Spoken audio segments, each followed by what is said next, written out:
Il y a un dilemme horrible qui revient tous les ans au moment de partir en vacances, qui est celui de quel matos je prends, mais surtout quel matos je ne prends pas.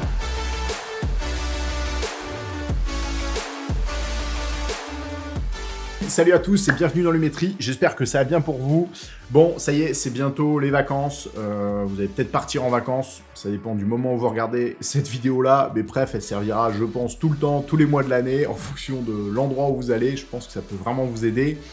Et je vous le disais donc en intro, moi il y a un truc qui est à chaque fois ultra dur, c'est niveau matos, qu'est-ce que j'emmène, mais surtout, qu'est-ce que j'emmène pas.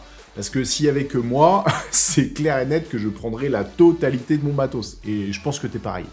Mais sauf que c'est pas vraiment possible parce que se trimballer un sac à dos ultra lourd pour des randonnées, c'est pas la meilleure option.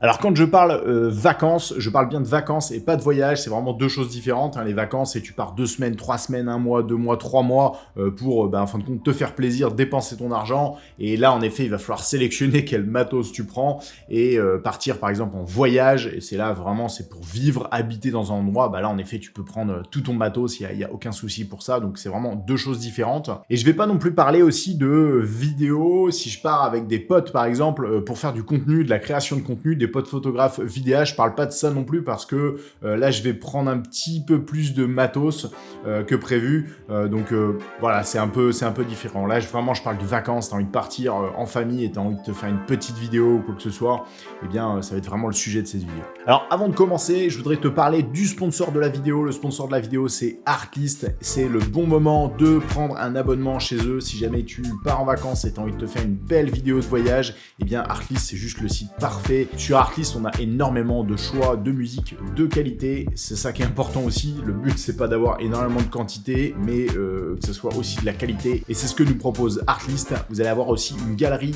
d'effets sonores. On le sait bien, le sound design, c'est essentiel. Si tu mets pas de sound design dans tes vidéos vont être vraiment beaucoup moins belles, beaucoup moins immersives à regarder. Donc le sound design, c'est essentiel. Et sur Artlist, vous avez une galerie folle de sound design. D'ailleurs, j'ai fait une vidéo intégralement là-dessus. Je te mets le lien ici. Non, ici, ouais, c'est ça. Je te mets le lien juste ici si tu veux aller voir ce que ça donne, une vidéo qui est faite sans aucune musique, mais uniquement avec des effets sonores pour comprendre l'importance des effets sonores. Au niveau de l'abonnement, eh bien le prix, clairement là tu peux pas trouver mieux, c'est vraiment le meilleur pour moi, c'est le meilleur rapport qualité-prix et c'est pour ça que j'utilise Artlist d'ailleurs depuis plusieurs années, que ce soit pour la partie pro et la partie YouTube, j'utilise vraiment tout le temps Artlist parce que les musiques, je te le disais, sont de qualité et en plus de ça, eh bien les prix sont quand même assez avantageux, sont même très avantageux sur Artlist. Si jamais ça t'intéresse, n'hésite pas à aller cliquer sur le lien en description, ça soutiendra déjà d'une part la chaîne et en plus de ça, ça te permettra d'obtenir 2 mois offerts. Allez, le premier accessoire que je te recommande absolument et je pense que c'est l'un de mes meilleurs achats clairement, c'est le Peak Design. Peak Design qui te permet simplement de mettre ta caméra sur ta sangle de ton sac à dos.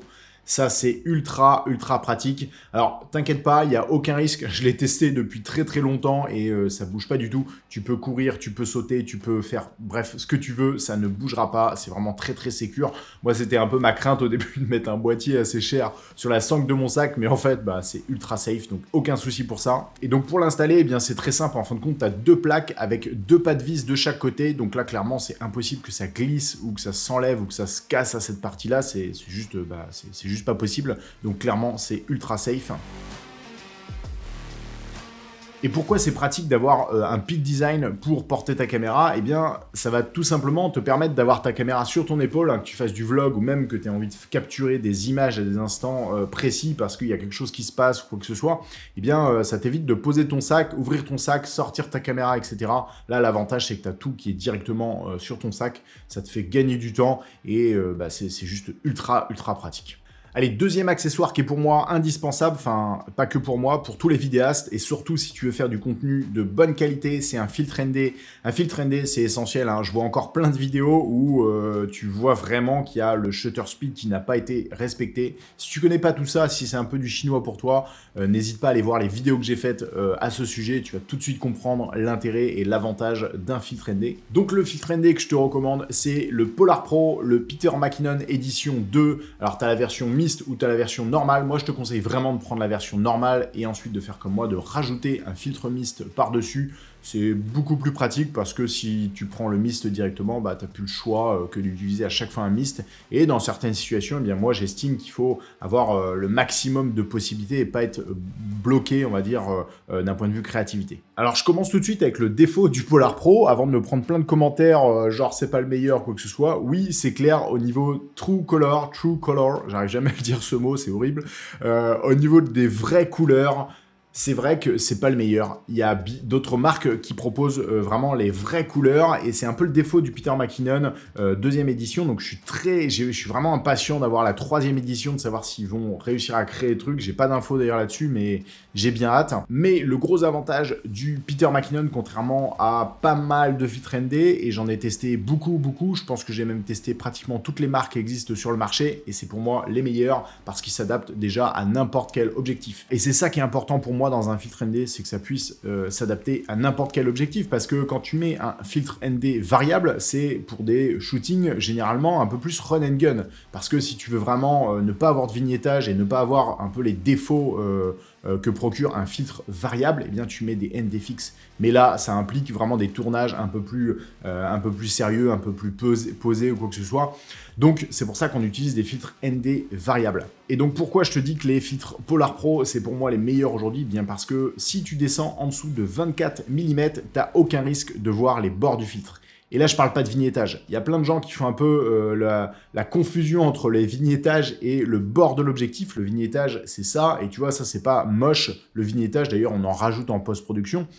Là, vraiment, sur certains autres filtres, certaines autres marques de filtres, alors je cite personne, mais sur certaines autres marques de filtres, eh bien, tu vas voir carrément les bords du filtre. En dessous de 24 mm, tu vas voir carrément les bords du filtre. Donc pour moi, c'est pas du tout utilisable ce genre de filtre, parce que si par exemple tu as, je sais pas, un 24-70 et que dans quelques temps tu as envie de t'acheter un 16-35 comme celui avec lequel je filme là, eh bien tu vas être bloqué, tu vas être obligé de racheter un deuxième filtre, donc c'est quand même assez embêtant.